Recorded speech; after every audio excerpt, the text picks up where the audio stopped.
I have something that you can have fun with today.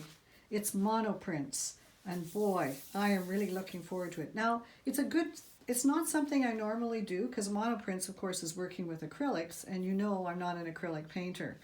But I do have some small samples of different things I picked up over the way, and I'll just, so you don't have to have a lot of. This is a little Indian yellow hue I've got here. I've got some open ultramarine.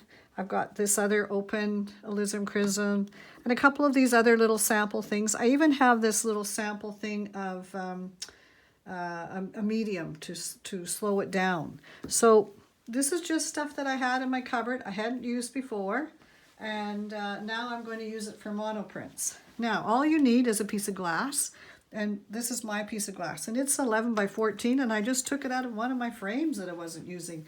11 by 14 frame.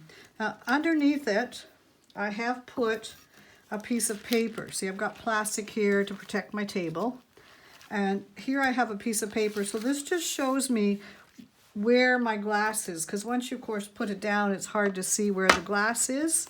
And that darker outline is for the sample sheets, because I made up some different sheets of paper. So here I've got some just paper I had around, 5.5 by 7.5. This is a Rivas paper. It's a fairly substantial paper. I thought I'd see how it would work. And I also have some Arches hot press paper because I want to play with it. And then I do have some cardstock, just a cheaper thick paper that I thought I would use. Because sometimes things come off, the first layer is really thick, and then when you do the second layer, it's comes off thinner. Okay, so now I'll show you what you do. It's not hard. I've put some colors out here. I'm just going to pick 2 or 3 colors and kind of play with them. I've got my blue here, so I'm going to put it on. And you can put it on with any kind of thing, a brush or whatever. I just had this little thing and I thought I would do that. So I'm just going to put some paint here. And you do have to work quickly because, of course, your acrylic's going to dry. And then you're in trouble. So now I'm going to try this, and so let's try it with the Rivas paper. So I'm just going to put that paper on there, lay it down, just do the one color, and then take it. I'm going to use my bray roller, and let me tell you, what I've decided I want is a small bray roller because it's really nice to put the paint on with that bray roller. But of course this is too big for that. If you don't have a braid roller, just use your hands. But make sure you rub it really good and then peel it off. Now that's kind of cool. It doesn't look like much just yet, but let's see what we can do with it. Now I can put it, this is called the ghost print, when you put another layer on, you put another piece of paper on top. So I'm just going to see what the ghost print is like, because sometimes that's even neater than the original. And let's see what this looks like. Yeah, just a ghost, right? So now what I'm going to do is clear this off. And it's easy to clear off, as you know, acrylic is easy to do. Just take a damp cloth, clear it off, make it clean. And now I like this gold, so I'm going to put a little bit of gold on this one. Just because, and this is that Indian yellow hue, and it's a neat color. Isn't this a neat color? So again, not just going to put some blobs in here. And this is a little bit wet because I didn't clean it off very well, but I'm not concerned about that.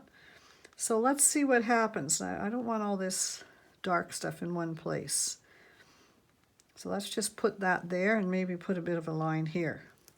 Okay, so now I'm going to go back to my original piece here, and let's put it on and get a different color. So I'm just going to line it up and layer down. And again, I want to work quickly because I want to take a ghost print off of this as well.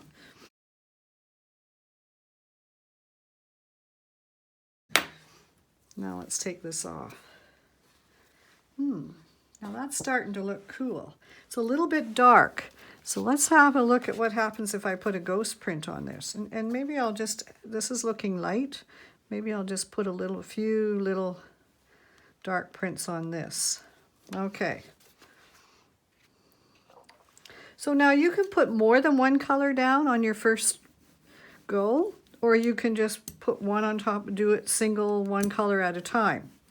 This is my first time doing it one color at a time, and it's kind of interesting to see what happens. Yeah, now that's kind of interesting. It's all very light, so now I could go back and do something more with that. Now I'll show you some of the other things I've tried. I tried acrylic inks that are these inks here too. Now what I found with the inks is that when I did the first press, they just kind of puddled and they were too dark. But when I did the second pass, the ghost pass, look at this neat. Isn't this neat? I think that's really neat how that turned out. And then when this was dry, I just put some of the gold down and put that on top. Now to me, this looks cool. And this looks like something I could now do some drawing with or do something else with. And that's kind of what I'm going to do with these, is I'm going to involve them. See, this is a net. Isn't this neat? Isn't that a neat? I love this neat shape. And you can see this was a ghost print of the first one I did. And then I went and put that gold down that I love and made a second one with it. So these interesting shapes that I have made, like this has a lot of, I don't know, this looks cool to me. I like the colors. And now here, this one here, you see this white here? I've gone back now with some gesso and just blocked out some of it and made some different shapes in there. But you can put some more layers on or take some layers off.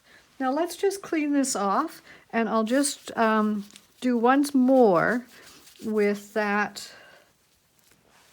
Let's try something more with this one here. I'm thinking maybe we'll put a little bit, this time I'm going to put two together just to show you the difference. So I'm going to put a little bit of blue in here. And then now I'm just going to clean that off. You can use a brush, you can use a stick, you can use anything. I just happen to have this little spatula I got at the dollar store, and I thought it was kind of neat to work with. It slides over this really well. So I need a little more yellow, not enough. So let's put more yellow in there.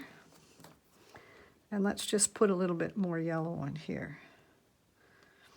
And I'm going to let the yellow kind of mix with the blue, maybe get a bit of green in there.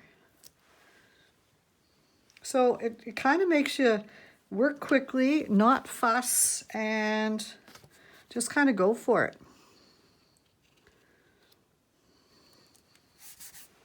And of course, what I'm going to do is, this is going to be a first step, and then I'm going to turn these into some kind of paintings or drawings. So this week, I'm going to talk about monoprinting, and then next week on my posts, I'm going to let you know what I did with them. Oh, well, that's kind of different, isn't it? There's some interesting shapes in there. I think I can play with that quite a bit. Now, one of the things I haven't tried is I haven't tried my hard press. This is watercolor paper here, 140 pounds. So let's just get a ghost print off of this.